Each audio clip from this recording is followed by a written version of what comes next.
नमस्कार दोस्तों, मैं राहुल भारद्वाज एक बार फिर से स्वागत करता हूं आपका इस YouTube चैनल देव कोचिंग क्लासेस सिंगर। दोस्तों, पिछले वीडियो में मैंने आपको भारत के प्रमुख पर्वतीय पर्यटन स्थल बताए थे और आज अपन एक नया चैप्टर स्टार्ट करने वाले हैं इंडिया जीके में, जिसका नाम होगा भारत का भौतिक स्वरूप। भारत का भौतिक स्वरूप क्या होता है? भौतिक स्वरूप, इसको भी समझना किसी भी चीज को रटने से ज्यादा अच्छा रहता है कि उस चीज को समझा करो कि वो चीज है क्या। अगर आपको हेडिंग का ही नहीं पता है कि भाई हम क्या पढ़ रहे हैं, तो फिर आगे अंदर का जो विवरण है वो आपके समझ में नहीं आएगा। तो पहले हेडिंग को देखो। हमने देखा भारत का भौतिक स्वरूप होता क्या है। भौतिक स्वरूप ये तो पता होना चाहिए आपको। जैसे अपने भारत के धरातल, इस धरातल का अध्ययन करना है, स्थलीय भाग का अध्ययन करना है, तो हम सुविधा की दृष्टि से इसके पार्ट बना लेते हैं, तो वही होता है भौतिक स्वरूप। भूगोलवेताओं ने भारत के धरातलीय भाग का अध्ययन करने के लिए या फिर भारत के क्षेत्रफल का अध्ययन करने के लिए भारत को डिवाइड कर दिया क्षेत्रों के आधार पर। एक जैसी भूमियां हैं उनको एक नाम दे दिया, पार्टों में बांट दिया। जैसे जहां पर पर्वत ज्यादा है उसको पर्वतीय प्रदेश कह दिया, जहां पर मैदान है उसको मैदानी प्रदेश कह दिया, जहां समुद्र के किनारे की जमीन है, तटीय जमीन है, उसको तटीय प्रदेश कह दिया, जहां द्वीप समूह है उसको द्वीप समूह वाला क्षेत्र कह दिया। तो देखो, अपना जो भारत है उसका भौतिक स्वरूप अध्ययन करने से पहले हमें पहले इसके भूभागों के प्रतिशत का ज्ञान होना जरूरी है कि भारत में कौन सा भूभाग कितने प्रतिशत क्षेत्रफल फैला है। जैसे भारत में कितने प्रतिशत भाग पर उच्च पर्वत हैं, कितने प्रतिशत भाग पर उच्च पर्वत हैं, तो फिर आपको बताना है 10.7%। सीधा का सीधा प्रश्न आएगा कि भारत के कुल क्षेत्रफल में उच्च पर्वत कितने प्रतिशत भाग पर हैं, तो बताना है 10.7%। ये उच्च पर्वत वाला क्षेत्र है, ये समुद्र तल से 2135 मीटर तक की ऊंचाई से अधिक होती हैं, यानी इनकी जो ऊंचाई है वो 2135 मीटर से अधिक होती है। फिर उसके बाद में पहाड़ियां, यानी भारत के कितने प्रतिशत भाग पर पहाड़ियां हैं, तो बताना है 18.6%। ये उच्च पर्वतों के मुकाबले इनकी ऊंचाई कम होती है, इनकी ऊंचाई लगभग 305 से 2135 मीटर के बीच होती है। तो पहाड़ियों वाले क्षेत्र का प्रतिशत कितना है, तो दोस्तों आपको करना है 18.6%। फिर आगे बात करें पठार, कुल क्षेत्रफल में पठारी भाग का प्रतिशत कितना है, तो आपको बताना है 27.7%। 27.7% भाग पर पठार फैले हुए हैं। और एक याद करना है मैदान, कितने प्रतिशत भाग पर मैदान है, तो बताना है 43% भाग पर। भारत के सबसे ज्यादा भाग पर मैदानी भागों का ही क्षेत्रफल है, मैदानों का ही क्षेत्रफल भारत में सबसे ज्यादा है, 43% क्षेत्रफल पड़ता है इसका। उच्च पर्वत कितने प्रतिशत भाग पर, 10.7% भाग पर। पहाड़ियां कितने प्रतिशत भाग पर, तो आपको 18.6% भाग पर। अगर पूछे पठार कितने प्रतिशत भाग पर हैं, तो बताना है 27.7% भाग पर। और मैदान कितने प्रतिशत भाग पर है, तो बताना है आपको 43% भाग पर है। सबसे ज्यादा कौन सा भूभाग है, तो आपको बताना है मैदान। यहां तक समझ में आया।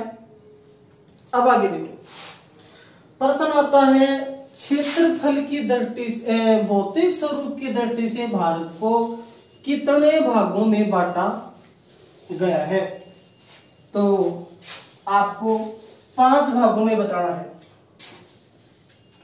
कुछ किताब वाले 6 भी लिख देते हैं, बाकी अधिकांश जो अच्छे राइटर हैं वो 5 भाग ही बताते हैं भौतिक स्वरूप के। देखो कौन कौन से हैं। यहां पर फैली हुई है हमारी हिमालय पर्वतमाला। मैंने कहा था भाई एक जैसे क्षेत्र है उसको छाट लिया जाता है, तो यहां पर हिमालय पर्वतमाला फैली हुई है, तो इसलिए भूगोलवेताओं ने इस क्षेत्र को नाम दे दिया हिमालय पर्वतीय प्रदेश। हिमालय पर्वतीय प्रदेश। अब देखो ये उत्तर में पड़ता है, तो इसलिए इसको उत्तरी पर्वतीय प्रदेश के नाम से भी जाना जाता है। फिर हिमालय पर्वतमाला के जस्ट नीचे ये जो भाग है, ये जो भाग है इसको बोल देते हैं विशाल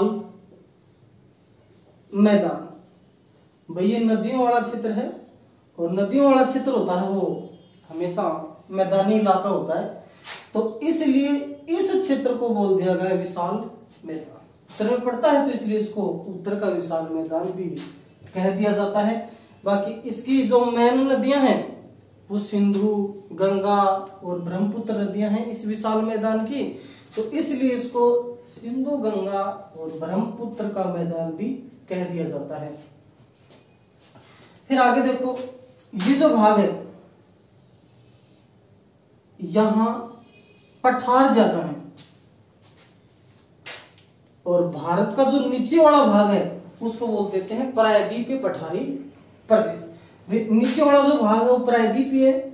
आपको पता होगा, मैंने बताया होगा आपको कि चारों ओर से पानी से घिरा हुआ स्थान है उसको तो बोलते हैं द्वीप, और जो 3 ओर से पानी से घिरा हुआ स्थान होता है उसको बोलते हैं प्रायद्वीप।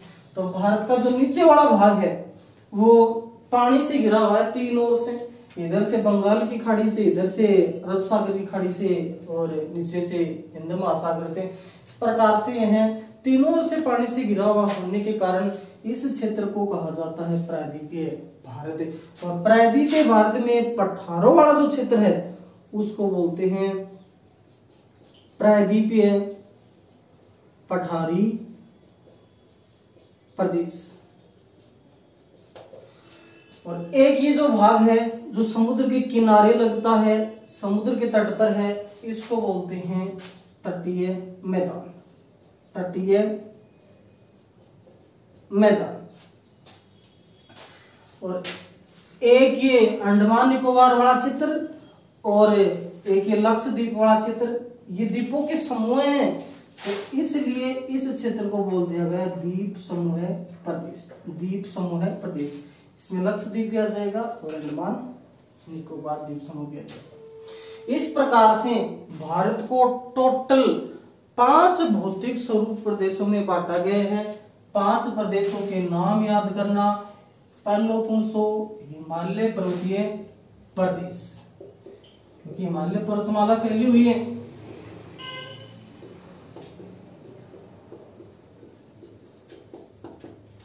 उत्तर में है तो इसलिए अपन इसको उत्तरी पर्वतीय प्रदेश भी कह सकते हैं।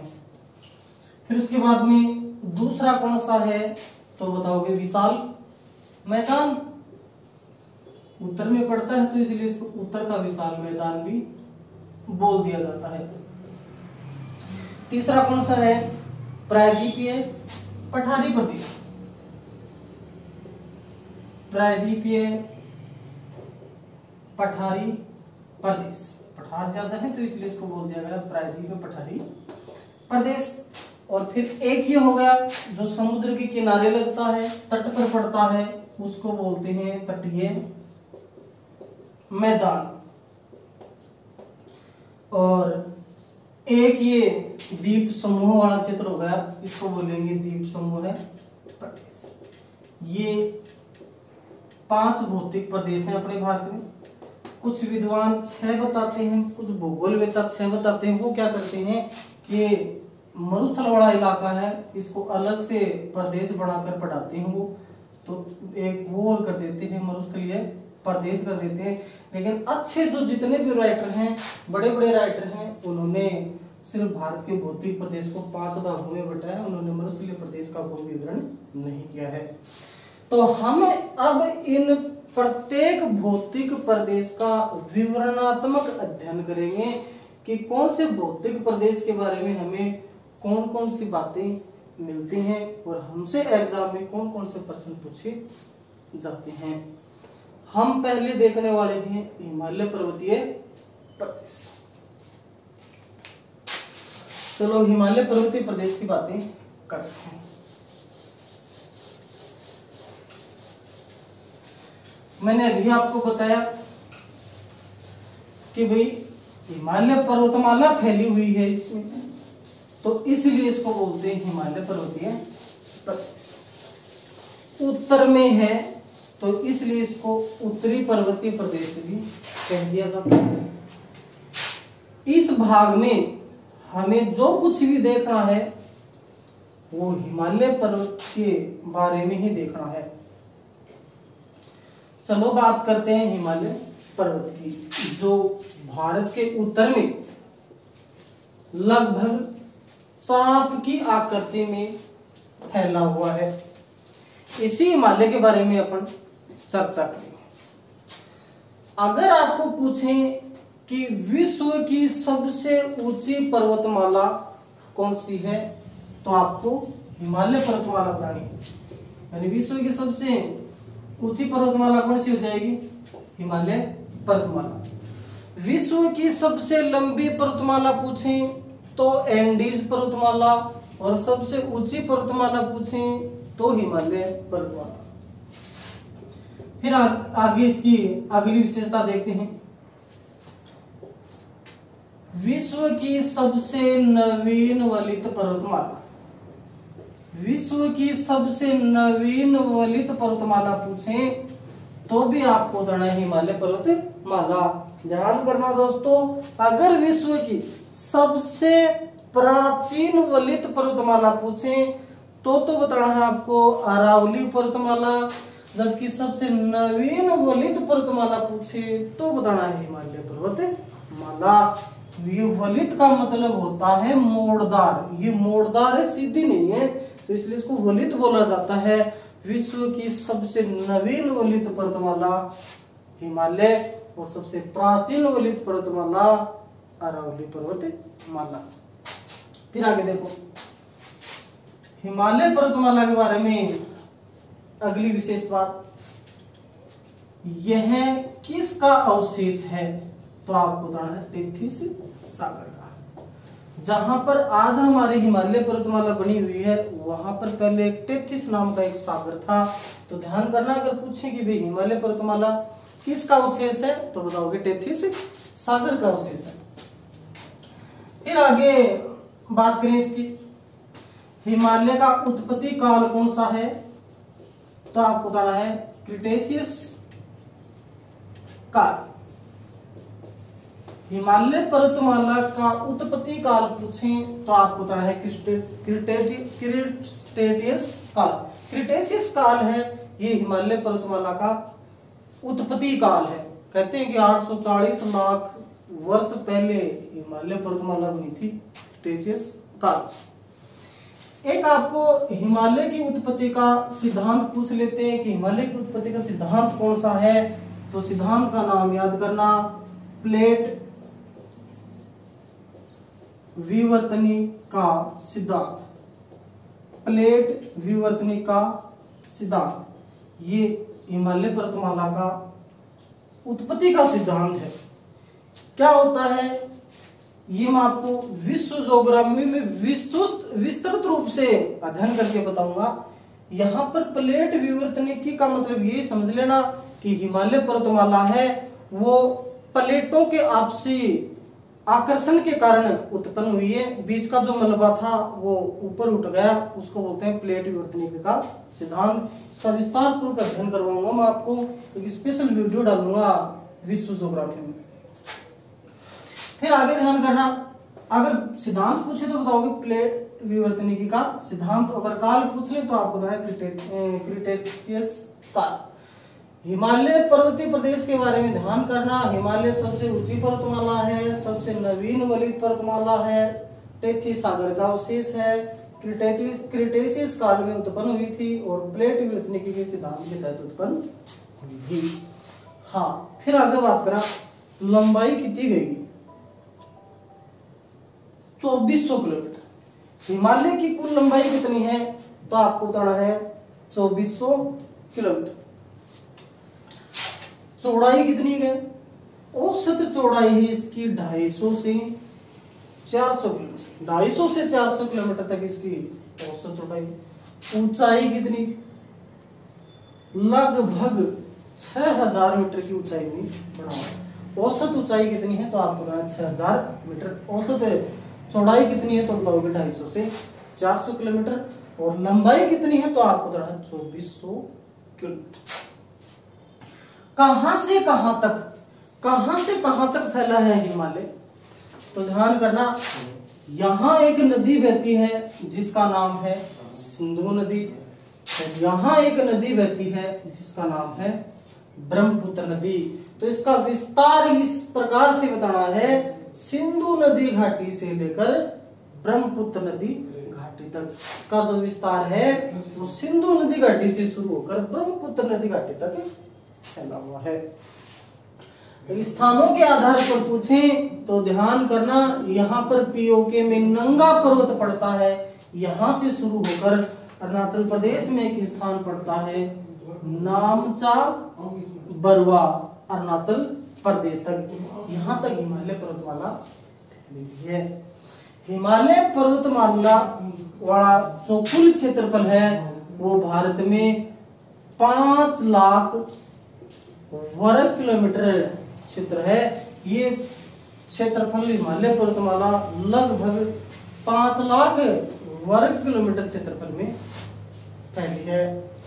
और अब हम देखेंगे हिमालय पर्वतमाला का वर्गीकरण। इसको कौन कौन से भागों में बांटा गया है, इसके कौन कौन से श्रेणियां हैं, इसके बारे में अपन अगले वीडियो में अध्ययन करेंगे। धन्यवाद।